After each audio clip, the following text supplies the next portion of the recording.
あ、ちょっと休憩。ちょっと休憩、ちょっと休憩、ちょっと休憩、ちょっと休憩、ちょっと休憩、ちょっと休憩、ちょっと休憩。これはオーディタズだね、確かに。ナイス、エイタ君。運命コーチ。てかさ、エイタ君の話をさ、きちんと聞ける人ってさ、世の中に何人いるの？結構マジな話ね。嫁さんと梅さん、違う。ゲームの話。ゲームの話をちゃんと真面目に聞ける人って何人いる？内容と人柄的には全然聞けるけど、なんかね、河野くんはかなり聞いてくる。時間かかったなぁ。中足の当て方に感動してた。ああ、なんかそれこの間、瑛太くん言ってたな。中足当て方がうまい。瑛太くんの中足ってなんか、8割ぐらいの人にすごい当たるよね。さっきのおにぎりは昆布。高いの海さんだけど、いや、そんなことはないと思うんだけど。まあ、俺は本当に食らわないね、瑛太くんの中足は。なんでかわかんないけど。ただ見てると、本当にいろんな人が食らってる。不思議なぐらい食らってる。メタ的に。メタっつうか、俺が目線で真相心で当てないようにしてるからさ。なるほどね。トータル、人生トータルで考えてる。そう。まあでね、なんかね、でもね、まあそもそも、俺はあんまり中足食らわないかも。強昇竜から一緒にキャンセルしますできるっぽいの知ってる。知ってますよ。大体に当たって考えたらクソ強くなるの。ああ、そうなんだよね。でもね、自分が食らわない行動を取るってなかなかむずくて、心理的に。俺これ食らわねえんだよなーって思いながらやるのって結構むずくない？まあでもそれって別にその反応の話じゃなくて読みの話だから、まあ打っていいよね。それは絶対そうなんだよね。これが反応とかだったらまあ、わかるけど。全員がうまいわけじゃなくて。ダメだったらしましょう。びっくります。これはもうリアルでも超言われるな。いやでも要は、あれなんだよね。その当たるかどうかわかんないけど、当たりそうな距離で中足を振るかどうかなんだよ。要は空振る可能性があって、空振る可能性のある中足を振れるかどうか、振れるっていうか振るかどうかな。で、俺はそれをあんまりやりたくなくて。ただ、当たる、こいつ、動き見てて、これ絶対、ちょっと置き気味の中足のド先端、当たるよなって思ったら、やるべきよね。だからその引き出しとしては持っとくべきだなってのは分かってるんだけど。どうしてもね、空振らないように振る癖がついちゃってて。ただそこで、もう絶対じゃあこいつ差し返しすんじゃんと思ったら、まあ小技振って、差し返しの差し返しみたいなのを狙うってのもありなんだけど。そういうのの方がいいのかな？まあ、ひなおとかはどっちかというとそういう感じよね。空振りはめちゃくちゃするんだけど、差し返されたら、あの、差し返せない技をわざと空振って、差し返し技に差し返すみたいなのをやってる。気長豪気には竜。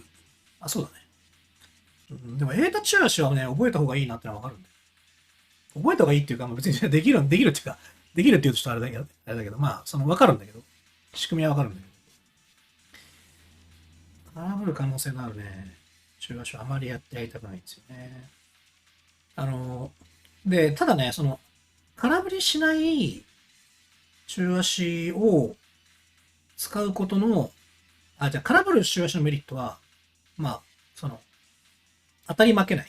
早めにボタンを押してるから当たり負けないとか、っていう、ボタン早押しゲームに勝てるから強いんだけど、エドが強かったら釣りやすいのもありますかね。エドはもう釣りの宝庫っつうか、そう、釣ったつもりの技が当たるとかあるから。あれはちょっと、やっぱ、違ったね。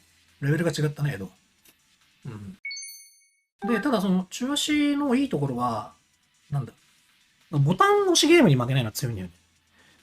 小技小技を相手がペッて押すのとかに対して、俺は結構空振らないような中足を当てに行くから、結構それ食らっちゃうんだけど、そういうのが減ると思う。その代わり空振りが増えるから、差し返されちゃう。みたいな。そういう時は差し返してくる技見て、まあ、それに差し返せる。例えば、しゃがみ中盤で差し返す。しゃがみ中盤で差し返すってむずいけど。まあ、中足で差し返すんだったら、中足に差し返せる技を、小足空振りの後に振るとかね。そういうのもあるんだけど、do。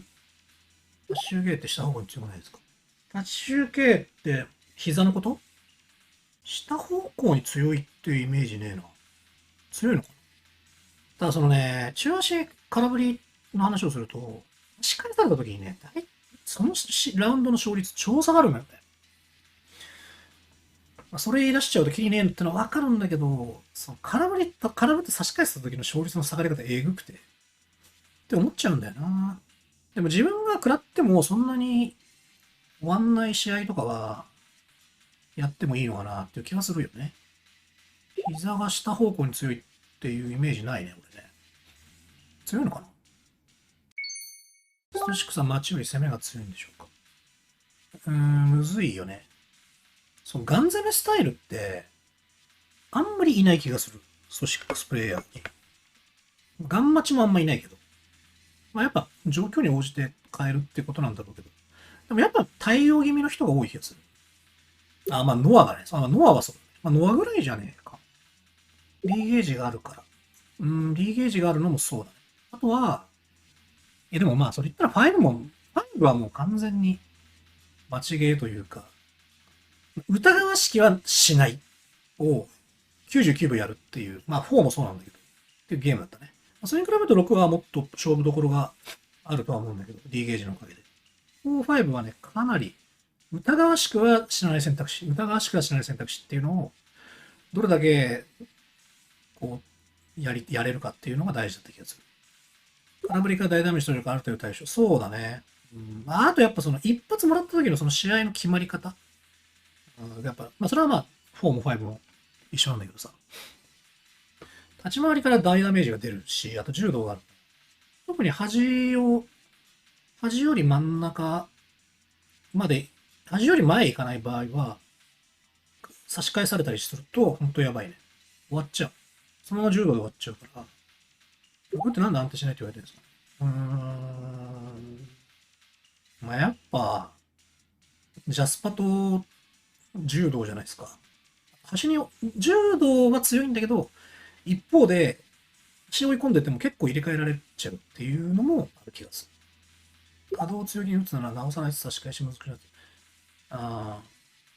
波動拳打つと差し返しがむずいっていうイメージがあんまないんだよな。どっちかっていうとラッシュ。てかね、まあ、エータがどうっていうわけじゃないんだけど、すごい期待値を、てか、これを見さして、これをやって、みたいなプレイって面白いし、強いと思うんだよ、長期戦で見たときに。ただその2先とか3先で、そのプレイすると、途中で死ぬのよ。探ってるうちに終わっちゃって、なんか合ってないんだよな。ランクマとかもさ、まあ、ぶっちゃけさ、いろいろ試したけど、なんかガンマチが一番安定するのやっぱり。2先ぐらいだと。いや、そりゃそうだよね。相手が何やってくるかわかんないのにさ。なんか読みっていうかこれに対応してきたらこうするぜみたいなさ、プレイしてる間に終わっちゃうから。そこが難しい。いや、マジでそうなんだよね。だから初手壊しとか、初手壊しとかを振ってみて、差し返す気あんじゃん、こいつって思ったら、まあそれでいいし、みたいな。その最初に外れ引いた時に大ダメージもらう行動はしない方がいいような気がする。大きな幅が強いのはわかるんですが、あまり打たないプロの方も大きの強みは、一つは足の速さ。あと画面端の強さ。この2個はガチ。で、俺は波動もガチだと思う。ただ強すぎて、波動に偏っちゃいがちなのが罠なんだと思う。波動自体は絶対強いから。自己紹介で終わっちゃうとボンさんも言ってた。そうだね。ひなお攻め多くてアベレージ高くね。そうだね。ひなおもそうだね。ひなおとノアはそうだね。自己紹介で終わっちゃうはまあ、わかる。やっぱなっちゃうんだよね。大きの強さに攻めのバリエーションが多いはあります。大きの強さに攻めのバリエーション。攻めのバリエーション、まあね、ラッシュもあって、歩きも速くて100機もあるから、まあ、プラス要素ではあると思うけど、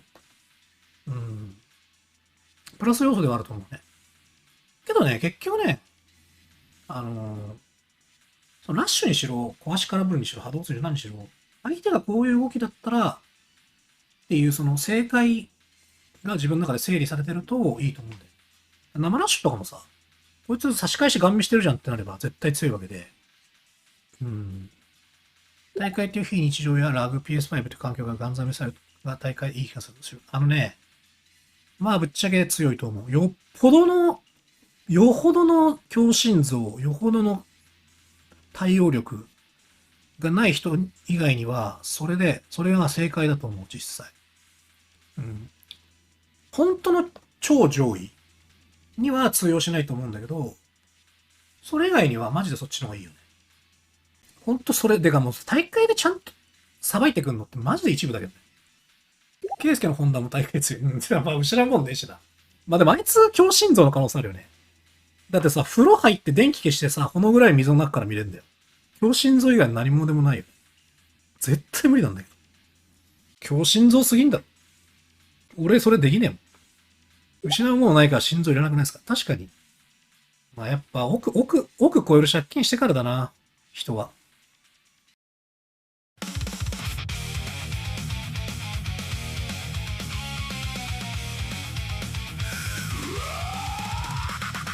絶対無理なんだけど心臓強すぎんだろ絶対無理なんだけど俺できねえもん風呂に入って電気消してこのぐらい水の底から見れるんだよ